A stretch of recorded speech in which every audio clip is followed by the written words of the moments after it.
Champions boat ലീഗിന്റെ ഭാഗമായുള്ള കായംകുളം ജലോത്സവത്തിൽ പള്ളാത്തുരുത്തി ബോട്ട് ക്ലബ്ബ് തുടങ്ങിയ കാരിച്ചാൽ ചുണ്ടൻ ചാമ്പ്യന്മാരായി. Karichal 5 minute 13 second 84 micro second സമയത്തിലാണ് ഫൈനൽ ഫിനിഷ് ചെയ്തത്. തൊട്ടു പിന്നാലെ എത്തിയ BBC കൈനഗിരി തുടങ്ങിയ Veeyapuram chundan 5 minute 18 second 87 micro second സമയമെടുത്ത് 2ാം സ്ഥാനം നേടി. നിരണം ബോട്ട് ക്ലബ്ബ് തുടങ്ങിയ നിരണം ചുണ്ടനാണ് 3ാം സ്ഥാനം. 4ാമത് ചാമ്പ്യൻസ് ബോട്ട് ലീഗിന്റെ ഭാഗമായുള്ള കായംകുളം ജലോത്സവത്തിൽ പള്ളാത്തുരുത്തി ബോട്ട് ക്ലബ്ബ് തുടങ്ങിയ കാരിച്ചാൽ ചുണ്ടൻ ചാമ്പ്യന്മാരായി. ട്രോപ്പിക്കൽ ടൈറ്റൻ എന്ന ടൈറ്റിലുള്ള Karichal 5 minute 13 second 84 micro second സമയത്തിലാണ് ഫൈനൽ ഫിനിഷ് ചെയ്തത്.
തൊട്ടു പിന്നാലെ എത്തിയ BBC കൈനഗരി തുടങ്ങിയ Veeyapuram chundan 5 minute 18 second 87 micro second സമയമെടുത്ത് 2ാം സ്ഥാനം നേടി. നിരണം ബോട്ട് ക്ലബ്ബ് തുടങ്ങിയ നിരണം ചുണ്ടനാണ് 3ാം സ്ഥാനം. സമയം 5 മിനിറ്റ് 19 സെക്കൻഡ് 44 മൈക്രോ സെക്കൻഡ്. വൈവിധ്യമാർന്ന പരിപാടികളോടെയാണ് ജലോത്സവം സംഘടിപ്പിച്ചത്. 3 ഹീറ്റ്സുകളിലായി 9 ചുണ്ടൻ വള്ളങ്ങളാണ് മത്സരത്തിൽ പങ്കെടുത്തത്. പള്ളാത്തുരുത്തി ബോട്ട് ക്ലബ്ബ് തുടങ്ങിയ കാരിച്ചാൽ ചുണ്ടൻ, BBC കൈനഗരി തുടങ്ങിയ വിയപുരം ചുണ്ടൻ, കുമരകം ടൗൺ ബോട്ട് ക്ലബ്ബ് തുടങ്ങിയ നടുഭാഗം ചുണ്ടൻ, നിരണം ബോട്ട് ക്ലബ്ബ് തുടങ്ങിയ നിരണം ചുണ്ടൻ, UBC കൈനഗരി തുടങ്ങിയ തലവടി ചുണ്ടൻ, ആലപ്പുഴ ടൗൺ ബോട്ട് ക്ലബ്ബ് തുടങ്ങിയ പായ്പാടൻ ചുണ്ടൻ, PBC പുന്നമട തുടങ്ങിയ ചമ്പക്കുളം ചുണ്ടൻ, KBC SFBC തുടങ്ങിയ മേൽപ്പാടൻ ചുണ്ടൻ, ചങ്ങനാശ്ശേരി ബോട്ട് ക്ലബ്ബ് തുടങ്ങിയ വലിയ ദിവാഞ്ചി ചുണ്ടൻ എന്നിവയാണ് മത്സരവള്ളംകളിയിൽ പങ്കെടുത്തത്.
മത്സരവള്ളംകളിയുടെ ഉദ്ഘാടനം നഗരസഭാ ചെയർപേഴ്സൺ P. ശശികല നിർവഹിച്ചു. അധ്യക്ഷ പറഞ്ഞ പോലെ തന്നെ ഇവിടെ ചെളിയും അതുപോലെ തന്നെ നമ്മുടെ ചകിരിച്ചോറും ഒക്കെ നിറഞ്ഞാണ്. അതെല്ലാം തന്നെ എടുത്ത് കരക്കിട്ട് ഒരു 3.5 ഏക്കറാണ് നമുക്ക് ഒരു സ്ഥലമാക്കി തന്നത്. കാരണം കായലിൽ നിന്നും കരയ്ക്ക് അവിടെ എല്ലാം തന്നെ ചതുപ്പായിരുന്നു. ആ ചതുപ്പിലേക്ക് ഈ മണ്ണും ഇതെല്ലാം ഇട്ട് നല്ലൊരു മനോഹരമായ ഭൂപ്രദേശമാക്കി മാറ്റി തരാൻ നമ്മുടെ CK പരിശ്രമിച്ചിട്ടുണ്ട്. അതിൻ്റെ ഭാഗമായിട്ടാണ് നമുക്ക് ഈ പവലിയൻ അടക്കം വളരെ മനോഹരമായിട്ടുള്ള വള്ളംകളിക്ക് വേണ്ട എല്ലാ സജ്ജീകരണങ്ങളും ഉണ്ടാക്കിയിട്ടുള്ളത്. നമുക്കൊരു വള്ളംകളി കാണണമെങ്കിൽ നമുക്കറിയാം നമ്മൾ പോകേണ്ടത് നെഹ്റു ട്രോഫി വള്ളംകളി കാണാനാണ്. അതാണ് നമ്മുടെ മനസ്സിൽ ഓടിയെത്തുന്ന ആദ്യത്തെ വള്ളം. എന്നാൽ എനിക്ക് തോന്നുന്നു അതിനേക്കാട്ടിൽ കൂടുതൽ സൗകര്യപ്രദമായ കായൽപ്പരപ്പുള്ളതാണ് നമ്മുടെ കായംകുളം കായൽ. ഈ കായംകുളം കായൽ ഇവിടെ തുടങ്ങിയ പന്മന വരെയുള്ള പ്രദേശം ഈ കായലിൻ്റെ ഭാഗമായിട്ട് മാറുകയാണ്. Muthukulam block panchayat president D Ambujakshi അധ്യക്ഷയായി. കായംകുളം നഗരസഭ വൈസ് ചെയർമാൻ ജെ ആദർശ് സ്വാഗതം പറഞ്ഞു. ഡെപ്യൂട്ടി കളക്ടർ ദിലീപ് പതാക ഉയർത്തി. മാസ് ഡ്രില്ലിന്റെ ഫ്ളാഗ് ഓഫ് മുൻ എംഎൽഎയും വള്ളംകളിയുടെ ടെക്നിക്കൽ കമ്മിറ്റി മെമ്പറുമായ CK സദാശിവൻ നിർവഹിച്ചു. ട്രോഫിയിൽ ദീപാറുന്ന മത്സരം കാഴ്ചവെച്ച ഏറ്റവും മെച്ചപ്പെട്ട പ്രകടനം കാഴ്ചവെച്ച 9 ജലരാജാക്കന്മാരാണ് പങ്കെടുക്കുന്നത് എന്നുള്ളത് നിങ്ങൾക്കറിയാം. ഇവിടെ എനിക്ക് മുമ്പ് സംസാരിച്ച ആളുകൾ ചില കാര്യങ്ങൾ സൂചിപ്പിക്കുകയുണ്ടായി. അത് സൂചിപ്പിക്കേണ്ടതുണ്ട് എന്നാണ് എനിക്ക് തോന്നുന്നത്.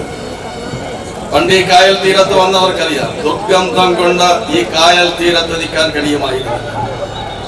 ചകിരിച്ചോറ് ഡംപ് ചെയ്യും, കൊണ്ടെല്ലാം ഈ കുറ്റിയെല്ലാം അടിച്ച് വല്ലം കെട്ടി അതെല്ലാം ചീയിക്കും. ചെളിയും അതുപോലെ തന്നെ മാലിന്യങ്ങളും നിക്ഷേപിക്കപ്പെട്ട ദുർഗന്ധപൂരിതമായ അന്തരീക്ഷം നിലനിന്ന ഒരു സ്ഥലമായിരുന്നു ഇത് എന്നുള്ള കാര്യം നമ്മൾ ഓർക്കേണ്ടതുണ്ട്. ഞാനിവിടെ വന്ന് ഈ കായൽ തീരം കാണാൻ വരുമ്പോൾ വാസ്തവത്തിൽ സങ്കടം തോന്നും. എന്റെ സങ്കടമല്ല, ഒരു മഹാന്റെ സങ്കടം ഈ സന്ദർഭത്തിൽ ഞാൻ പറയാം. ലോകത്തിലെ പ്രശസ്തരായ ശില്പികളിൽ ഒരാളായിട്ടുള്ള കാനായി കുഞ്ഞിരാമൻ ഈ കായലിലൂടെ സഞ്ചരിച്ചപ്പോൾ അദ്ദേഹം പറഞ്ഞു, എത്രയോ മനോഹരമാണ് ഈ കായൽ, തടാകത്തേക്കാൾ മനോഹരമാണ്, ശാന്തസുന്ദരമാണ് ഈ കായൽ. കാശ്മീരിലെ ഡാൽ തടാകത്തേക്കാൾ മനോഹരമായി കായൽ മരിച്ചുകൊണ്ടിരിക്കുകയാണ് എന്ന് അദ്ദേഹം ദുഃഖത്തോടെ പറയുകയുണ്ടായി. കർണാടക മുൻ എംഎൽഎയും കായംകുളം സ്വദേശിയുമായ ഐവാൻ നിഗ്ലി മുഖ്യാതിഥിയായി പങ്കെടുത്തു. ബ്ലോക്ക് പഞ്ചായത്ത് പ്രസിഡന്റുമാർ, ഗ്രാമപഞ്ചായത്ത് പ്രസിഡന്റുമാർ, നഗരസഭ സ്റ്റാൻഡിംഗ് കമ്മിറ്റി അധ്യക്ഷർ, കൌൺസിലർമാർ തുടങ്ങിയവർ ഉദ്ഘാടന സമ്മേളനത്തിൽ പങ്കെടുത്തു. നഗരസഭാ സ്റ്റാൻഡിംഗ് കമ്മിറ്റി അധ്യക്ഷയും റിസപ്ഷൻ കമ്മിറ്റി ചെയർപേഴ്സണുമായ ഷാമില അനിമോൻ കൃതജ്ഞത പറഞ്ഞു. മത്സരശേഷം തദ്ദേശ സ്വയംഭരണ സ്ഥാപന അധികാരികളും ജനപ്രതിനിധികളും ചേർന്ന് സമ്മാനദാനം നിർവഹിച്ചു. CDNet news, Kayamkulam.